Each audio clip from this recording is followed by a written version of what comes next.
नाम का खादिम हुसैन ना हो ना, काम का खादिम हुसैन हो।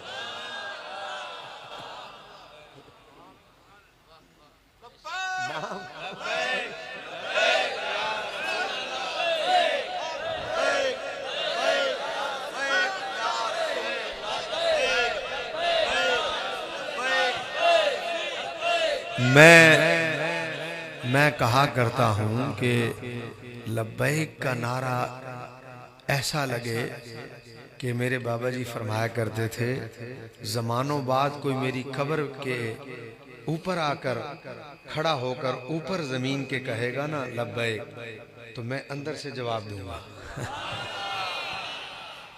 तो आपने अगर लगा ही दिया है तो मेरा दिल ठंडा हो जरा। लब्बैक लब्बैक लब्बैक या रसूल अल्लाह, लब्बैक लब्बैक लब्बैक या रसूल अल्लाह, लब्बैक लब्बैक। तो मैं ये अर्ज कर रहा था कि इस्म ब मुसम्मा होना ये एक अल्लाह का बड़ा फजल होता है। यहाँ तहरीक अहयाउल कुलूब जो है ये सिर्फ नाम की तहरीक नहीं है, वरना यकीन करें मैं आस्थानों पर और पीर खानों पर जाता रहता हूँ, मेरी तकारीर होती रहती हैं। मैंने अपनी आंखों से देखा, अपने कानों से सुना, ये हाल आस्थानों का है।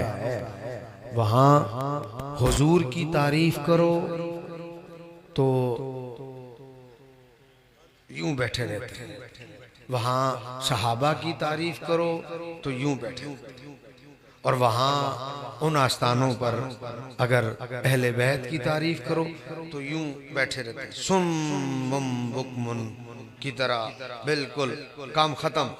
और जैसे ही उनके पीर की तारीफ करो तो उठ जाते हैं, पैसे देते हैं, नजराना देते हैं, खुश होते हैं कि भाई हमारे पीर की बात की। उन आस्थानों को सलाम है जहां अपनी बात नहीं की जाती बल्कि रसूलुल्लाह की बात की जाती है। वहां अपनी तरफ नहीं बुलाया जाता, अपनी तरफ का रास्ता बंद कर दिया जाता है। मैं कसम अल्लाह की खा के कहता हूं,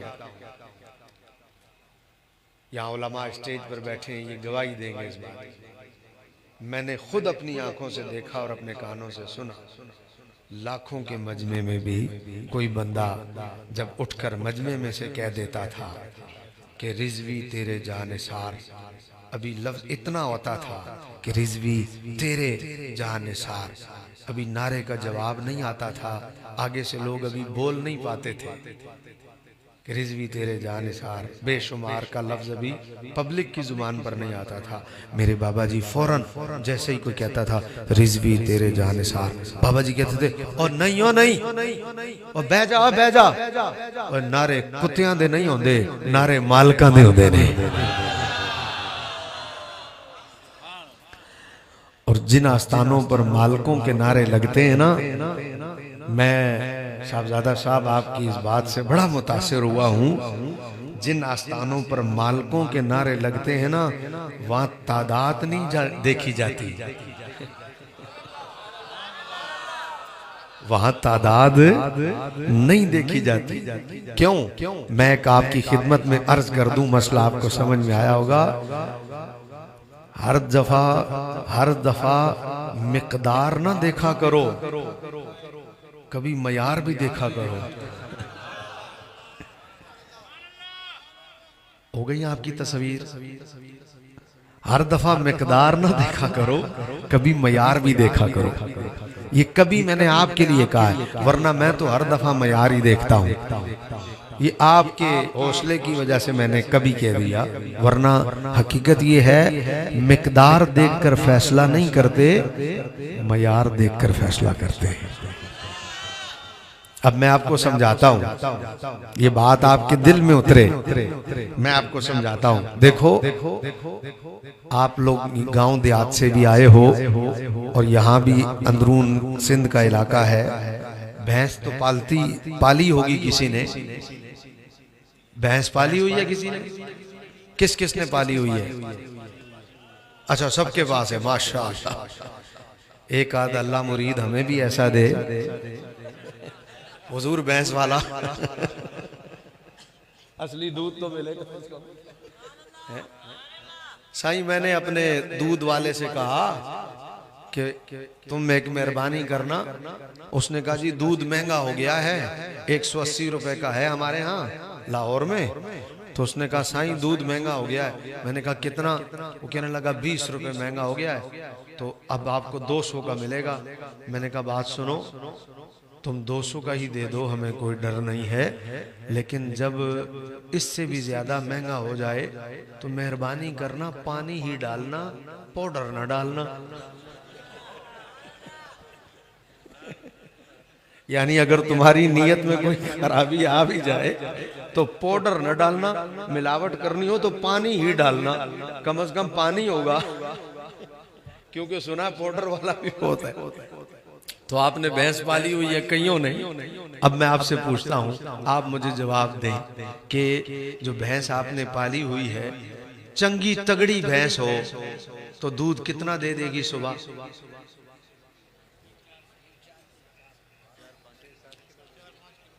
दूध में इख्तिलाफ हो गया है, किसी की भैंस 4 किलो दे रही है, किसी की 7 किलो दे रही है।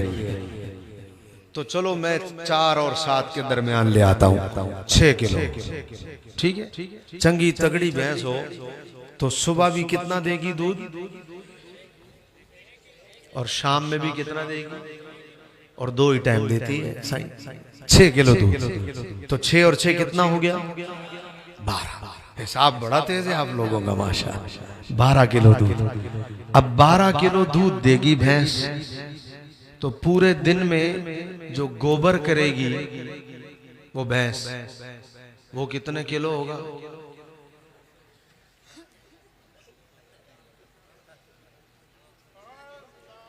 कुछ कहा है मैंने, अगर समझ आया हो तो।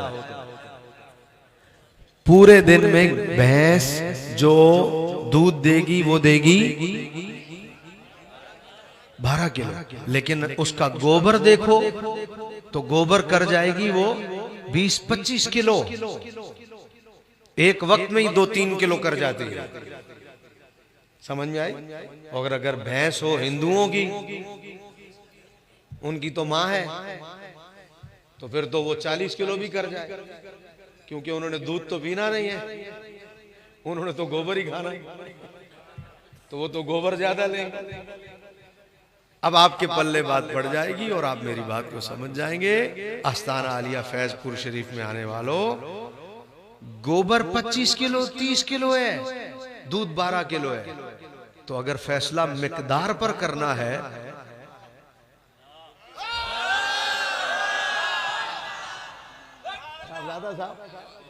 अगर फैसला मिकदार पर करना है तो मिकदार तो गोबर की ज्यादा है। अगर फैसला मिकदार पर करना है तो फिर तो मिकदार गोबर की ज्यादा है। लेकिन कभी भी किसी ने बाजार जाकर ऐसी भैंस खरीदी जो गोबर ज्यादा देती हो? नहीं। कभी जाके किसने कहा बाबा ही, क्या कहते हैं सिंधी में गोबर को? खेड़ो छेड़ो। बाबा हिंजो छेड़ो कितरो हुंदो? बाबा हिंजो छेड़ो कितरो हुंदो? ही कितरो छेड़ो दींदी आ? वो जो सामने हो वो चवे तो बाबा हिंजो छेड़ो तो आहे भी डाडो सुठो, बाबा ही तो हुंदो भी वध, ही तो बाबा 50 किलो छेड़ो। ऐं खीर, बाबा खीर तो 10 किलो है, बाबा मूंखे तो खीर कोन खपे, मूंखे तो छेड़ो खपे। ही मज सही आ, मज कहते मैं सही आ। कभी हुआ? बोलो, मुझे तो लग रहा हुआ। कभी हुआ? आवाज ही नहीं आई। कभी हुआ? नहीं। अरे जब भी बंदा बाजार जाता है भैंस खरीदने तो गोबर पर फैसला नहीं होता, फैसला दूध पर होता है। वजह क्या है आस्ताना आलिया फैजपुर शरीफ वालों? वजह यह है कि मिकदार नहीं देखी जाती, मयार देखा जाता है। मिकदार में भैंस का गोबर ज्यादा होता है, लेकिन उसका मयार कोई नहीं है, और मयार में भैंस का दूध कम होता है। लेकिन वो 12 किलो होकर उस 25 किलो 30 किलो गोबर से कोई मुमासलत नहीं रखता। क्यों? इसलिए कि हम थोड़ा होकर उसका मयार देख रहे हैं। इसलिए आस्ताने पर एक मुरीद हो,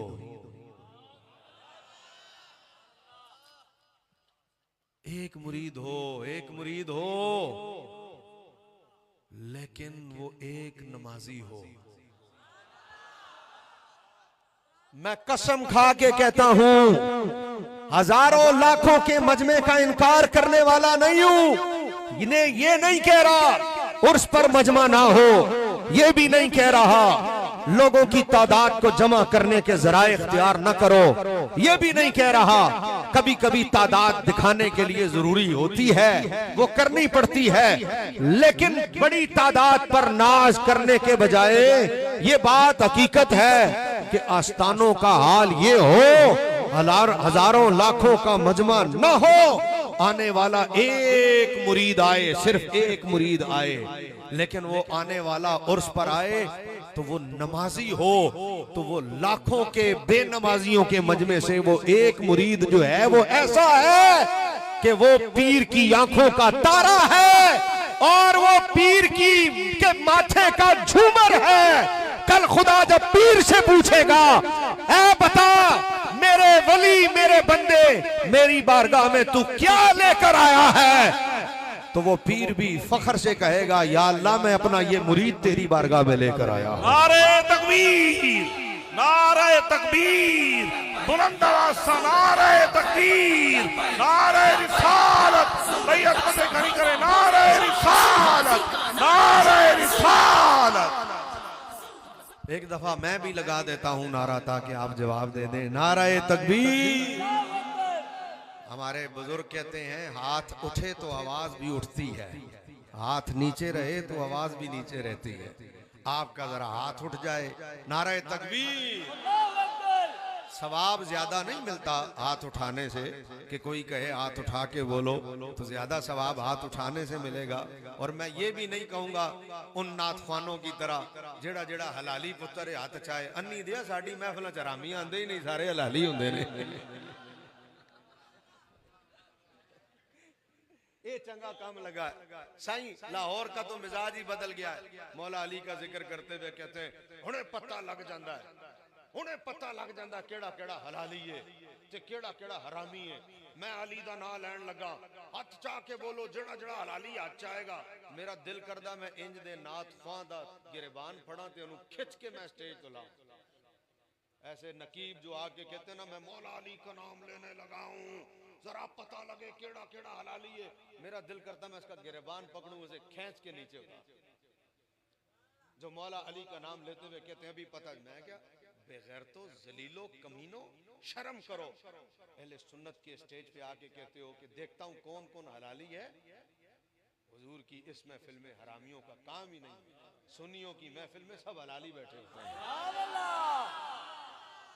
हैं। कोई मंतिक नहीं है, यकीन करें कोई मंतिक नहीं है कि अपनी तकरीरों को और अपनी नकाबतों को कामयाब कराने के लिए मजमे के हाथ उठवा कर ये डीएनए टेस्ट का नया तरीका आया, जेड़ा हाथ चाहेगा हलाली है, जेड़ा ना चाहे।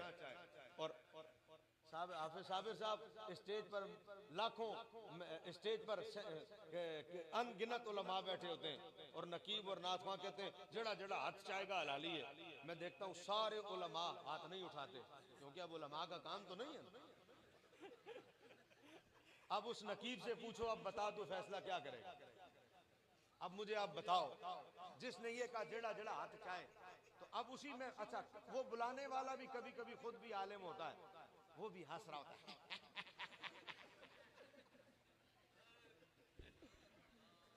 अब ये दुख वाली बात है। और उनमें से कोई एक बंदा नहीं कहता कि जालिम आदमी जो हाथ उठाए वो हलाली है, जो हाथ ही ना उठाए तो ये जितने उलमा बैठे तूने इन पर इल्जाम लगा दिया। नहीं, ये बात हंसने वाली नहीं है, ये बात मैं सच बता रहा हूँ, ये बात रोने वाली, ये मैं लतीफा नहीं सुना रहा, ये तो हकीकत बता कि हमने अपनी महफिलों का मिजाज कितना खराब कर दिया। अब मुझे बताएं ना, अब एक नकीब अगर कहे जी जो हाथ उठाए अभी अभी पता चल जाएगा हलाली कौन है। अब स्टेज पे अनगिनत उलमा और शेखुल हदीस बाद औकात बैठे होते हैं। आप यकीन करें जिन्होंने अपनी दाढ़ियां सफेद कर दी काला काला रसूल पढ़ाते हुए, जो सुबह शाम हदीस पढ़ाते हैं, अब तुमने इतना सा तरीका निकाल दिया जो हाथ नहीं उठाए। तो मैं कहता हूँ शर्म नहीं आती अगर एक आलिम दीन स्टेज पर बैठा है और तुमने हलाली और हरामी का टेस्ट ये कर दिया, तो ये तो बेहयाई और बेगैरती हुई ना, ये तो कमीनापन हुआ। मुझे बताएं, हमने अपनी महफिलों का मिजाज बदल के रख दिया। तो मैं इसलिए ये नहीं कह रहा कि हाथ उठाएं, जो जो नहीं उठाएगा अल्लाह याज़ बिल्ला। ये सिर्फ आपको कभी कभी जब मैं ये कहता हूं ना कि हाथ उठा के बोलो या ऊंचा, इसका मकसद ये नहीं होता कि कोई टेस्ट है, ये थोड़ा मजमा सुस्त ना हो। बाज़ औक़ात बैठे बैठे सुस्ती हो जाती है ना, बंदा बैठे बैठे थक जाता है सुस्ती, तो ये वजह होती है। वरना हाथ उठवाना कोई जरूरी नहीं होता कि हाथ उठा के ही बोलो, ये जरा मजमे की हरकत के लिए, इसलिए मैंने कह दिया। नारे तकबीर, नारे रिसालत, ताजदारे खत्म नबूवत, दो दफा कहना जिंदाबाद जिंदाबाद, ऐसे कहना मेरा दिल ठंडा हो जाए, मेरे बाबा जी की रूह भी ताजी तरो ताजगी के साथ और खुश हो जाए कि इस वक्त फैजपुर शरीफ में हुजूर के गुलाम रात के 12:30 बजे बैठकर ताजदारे खत्म नबूवत का नारा लगा रहे थे और अपनी हाज़री नबी अलैहिस्सलाम की बारगाह में पेश कर रहे थे और इस अंदाज से पेश कर रहे थे। और मेरे बाबा जी क़िबला अमीरुल मुजाहिदीन फरमाया करते थे, खत्म नबूवत का नारा ऐसे लगाया करो कोई मिर्ज़ई तुम्हारा चेहरा देख रहा हो, वो नारे का जवाब देकर उसका दिल फट जाए और वो सोचने पर मजबूर हो जाए, ये नारा इतना डाडा लगाते हैं, ये खत्म नबूवत पर पैरा कितना डाडा देंगे। ताजदारे खत्म नबूवत, ताजदारे खत्म नबूवत।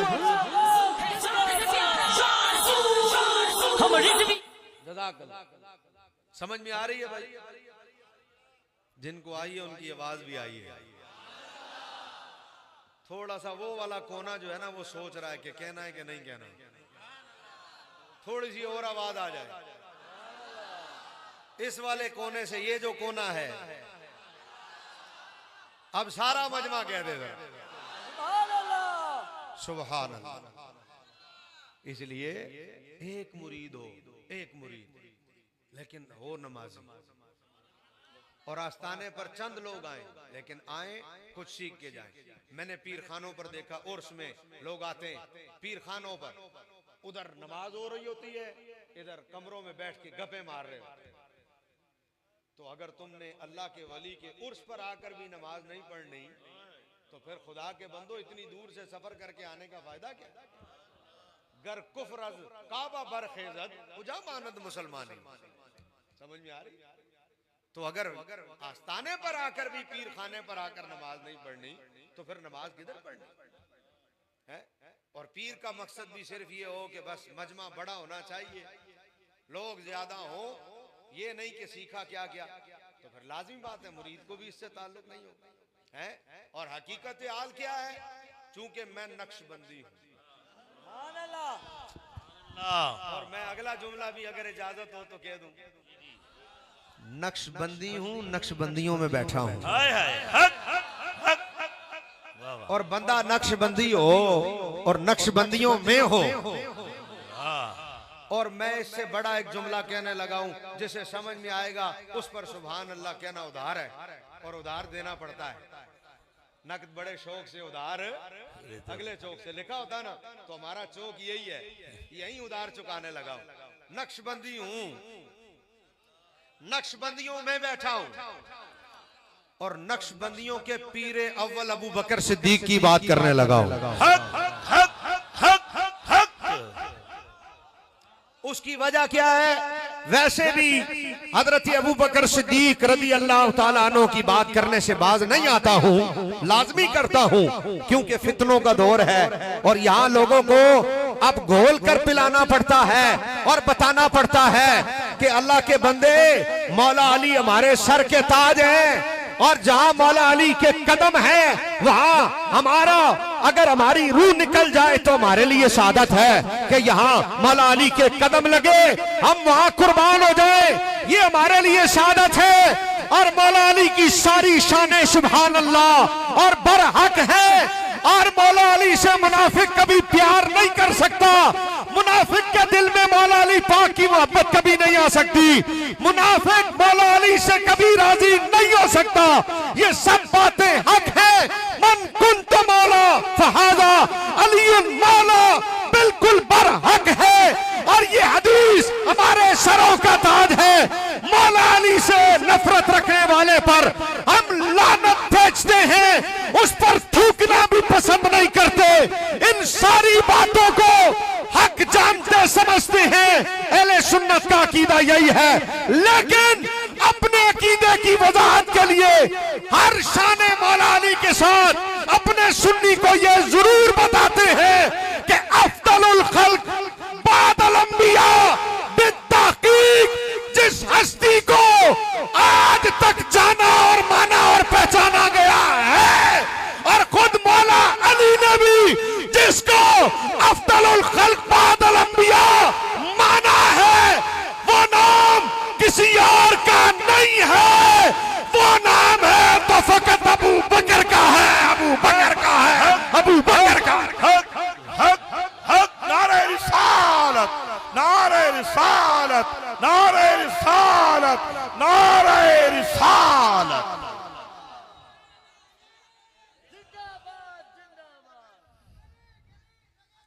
अबू बकर, अबू बकर, अबू बकर, अबू बकर। पता लगे नक्शबंदियों,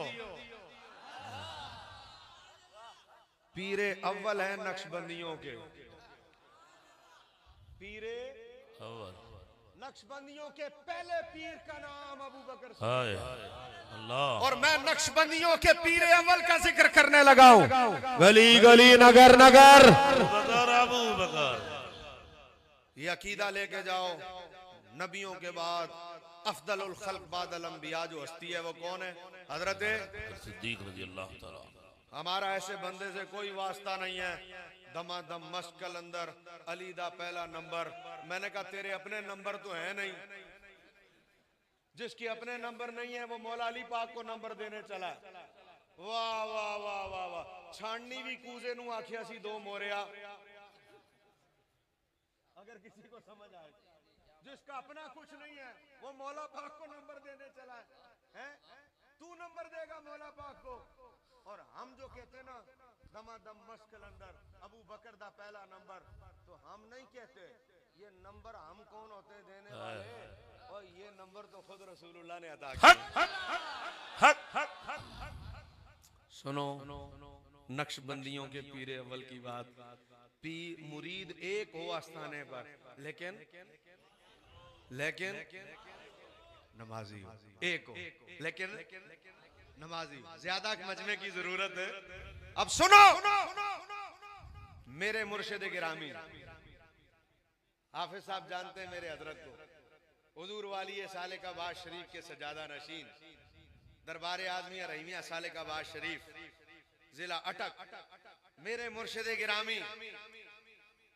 मैं आपका नाम नहीं लेता अपनी जुबान से कभी भी हजरत, और मैंने हजरत का नाम भी नहीं लिया अदबन, बस सरकार फैज वाले का, क्योंकि मशाइख का नाम हमारी जुबानों पर आया, हम इस काबिल नहीं, ये जुबानें इस काबिल नहीं। तो मेरे हुजूर वाली सालिकाबाद शरीफ के सजादा नशीन मेरे मुर्शिद गिरामी किबला पीर साहब मुबारक, बस मैं उन्हें ये कहता हूं, पीर साहब मुबारक, आपकी जुबान से मैंने ये बात सुनी और मैं आप तक उनकी जुबान के जुमले पहुंचाने लगा हूं। आपका दिल ठंडा हो जाएगा सुनकर। आस्थाने पर मुरीद एक हो लेकिन नमाजी। अल्लाह पूछे किसे लायो तो वो कहे किसे।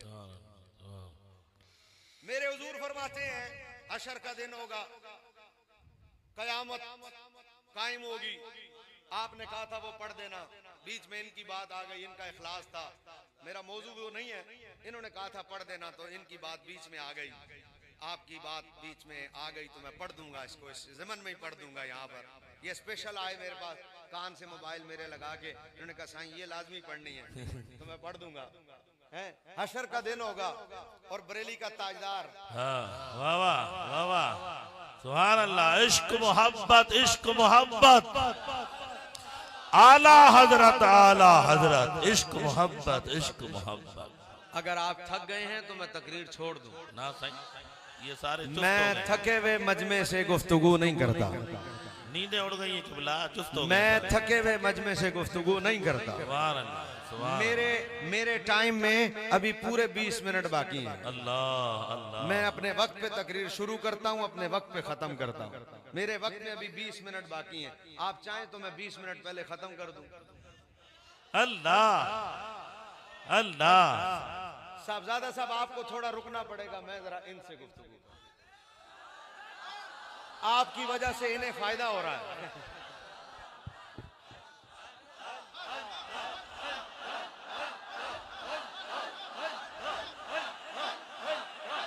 सुभान अल्लाह, वाह वाह वाह वाह, क्या बात है, दिल ठंडा हो गया, दिल ठंडा। एक बारी फिर जरा अल्लाह अल्लाह अल्लाह अल्लाह अल्लाह अल्लाह अल्लाह।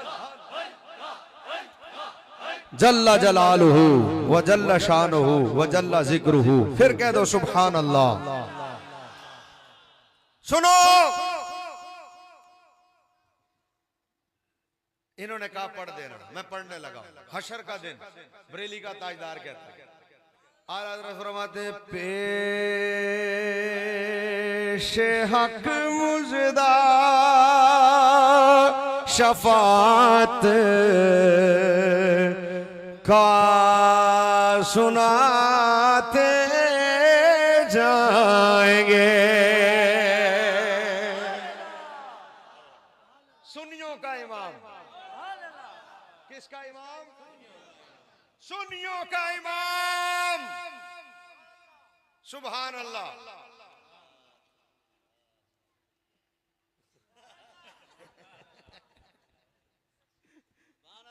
अच्छा, ये सिंध में बड़ा रिवाज है, आके घुमा के ही देते हैं, हमारा सदका हमें ही दे देते हैं। अब मैं सोचता रहता हूं ये खाने हैं या लगाने हैं, क्योंकि हमारे ऊपर ही